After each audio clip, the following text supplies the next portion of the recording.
guys, welcome back to Miss Share's Kitchen. Today we are making GANGO. I don't know the English word for it, but in Shona we call it GANGO. So I'm going to show you the simple recipe. We're going to be adding gizzards. You can add any type of meat that you like. For example, chicken. You can put your beef. But for me, in this recipe, I'm just going to be adding gizzards, sausage, and pork. So you can add any type of meat that you like and enjoy. But yeah, for me, I'm using just the three. So I started with the wrong knife.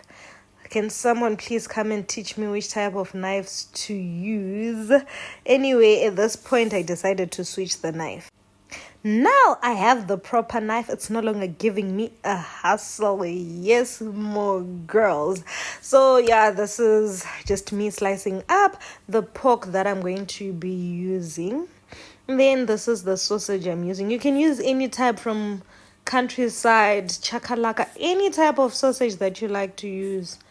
Use that, because this recipe is according to what you like best. And then yeah, these are my gizzards after washing them. Then I'm just going to put salt in my gizzards and then salt in my pork as well. And then I'm just going to mix it together. Then I'm putting a bit of cooking oil in my pan. I'll start frying the gizzards because they take a bit longer to be cooked. And then afterwards, after frying them for a while, I'll add my pork and sausage because they take the same time to be ready. So they take the same time to be cooked. And yeah, you just become very patient and make sure your meat is cooked, it browns, and yeah, you know what I mean.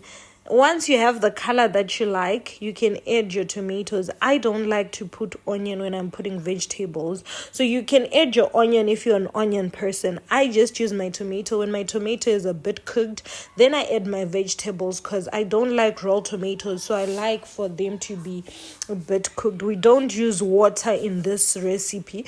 I'll add salt in order for my vegetables and the tomato that I also added to have the flavor and to also have the taste going on. So I'm just going to fry my vegetables until they're done. There's no point in time where we're using water in this recipe.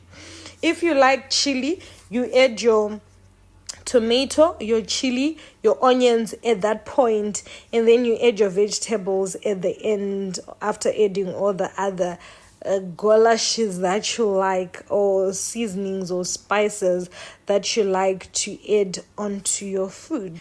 After a few minutes, at this point, my vegetables are all done. We dish it up into a plate and voila, this is what we get. So you guys don't forget to like, comment, share, and subscribe, and also tell me in the link below what other recipes you would like me to make for you guys. I love you guys so much. Please don't forget to like, comment, and subscribe. Stay blessed.